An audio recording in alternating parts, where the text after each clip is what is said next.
Dean, obviously good to get the win, but what do you make of that on a pretty tough day for footy? Yeah, real tough day for footy. I thought the first tale of two halves. First half we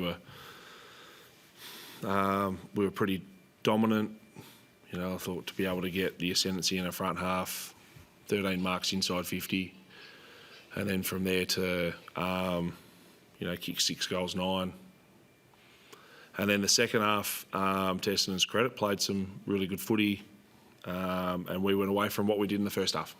Was there any sort of shift in play? Because throughout the game it seemed like you were able to control the ball, but just, I guess, the penetration and pace on the ball slowed down a bit. Yeah, that wasn't the way we wanted to play either. You know, I think at times we really challenged. We took 70-something uncontested marks in the first half. That wasn't even a KPI going into the game either. So, at times we just want our team to play what the opposition give us, make sure that we do that. But, we also want to make sure that we can put them under pressure as deep as we possibly can inside 50 as well. I know Errol kind of said in his press yesterday that the start of the week was a bit tough after the Giants game. Was it hard to motivate the guys this week, or did you find that they were still up for it and looking to attack these last 4 weeks? I didn't find it tough to get motivated. It's probably a question you ask for the players. I think as a footy club we have to finish the year off as well as we possibly can, and that was the message from the start of the week, to make sure that we leave no stone unturned to finish off as well as we can. It was tough to handle the start of the week when probably we weren't mathematically possible to make it, but yeah, it was my job to try and turn their attention pretty quickly to something that we can try and chase. It felt like a clear sort of standout of today's game again with Brodie. I mean, I feel like we say this every week, he's had a sensational 2-3 months now. But just in terms of his ability to not only have a really strong performance, but I think it was 16 possessions in that last quarter alone that he was running out the game. He was flanking Errol, looking for handballs essentially on the wing. I mean, what is it about his game that he continues to try and find more levels and finding ways to help his team win?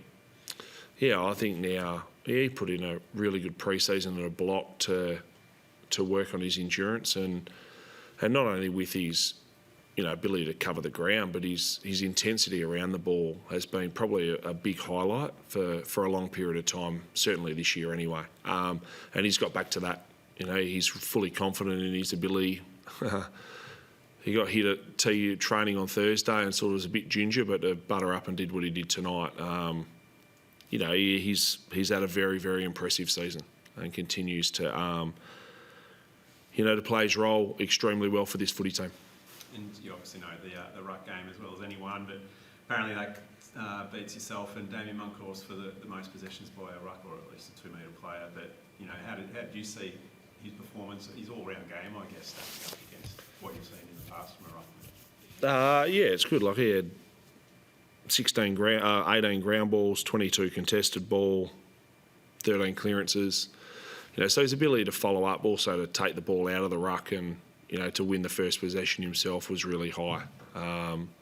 So the decisions he makes between connecting and then being in a position to grab it and then feed, he makes those decisions well.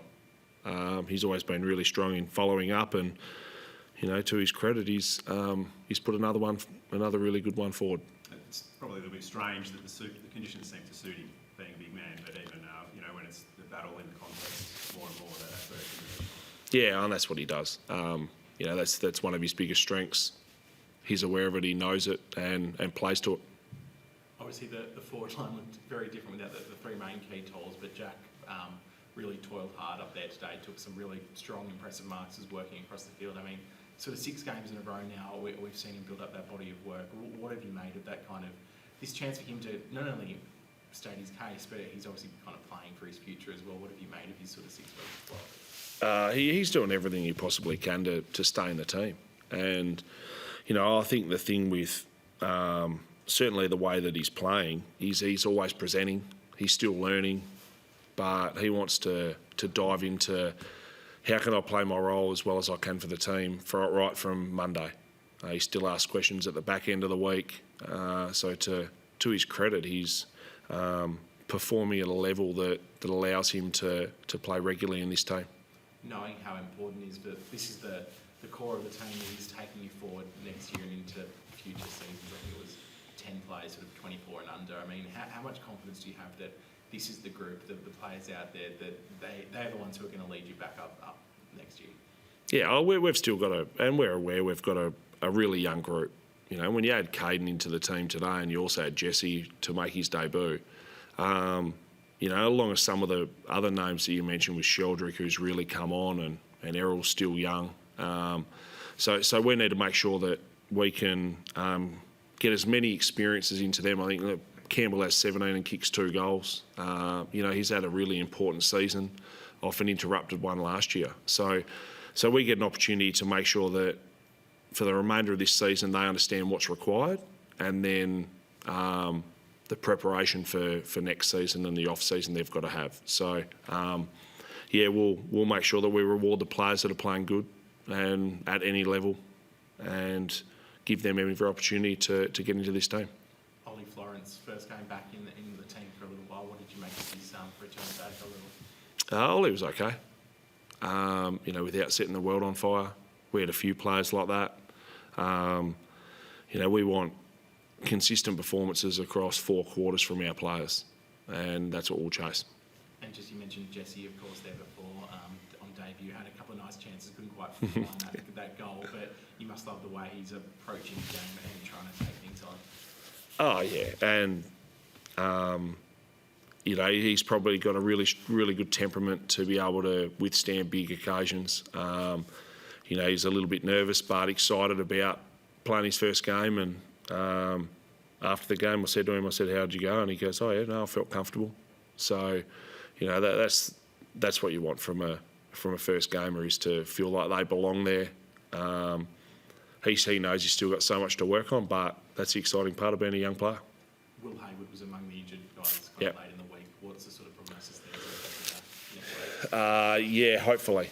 Yeah, so unfortunately hurt his calf on Tuesday's session, so I don't think it's, you know, really severe, which is pleasing. So he'll have to go through some testing throughout the weekend and early next week to be available, but it's not severe, which is good.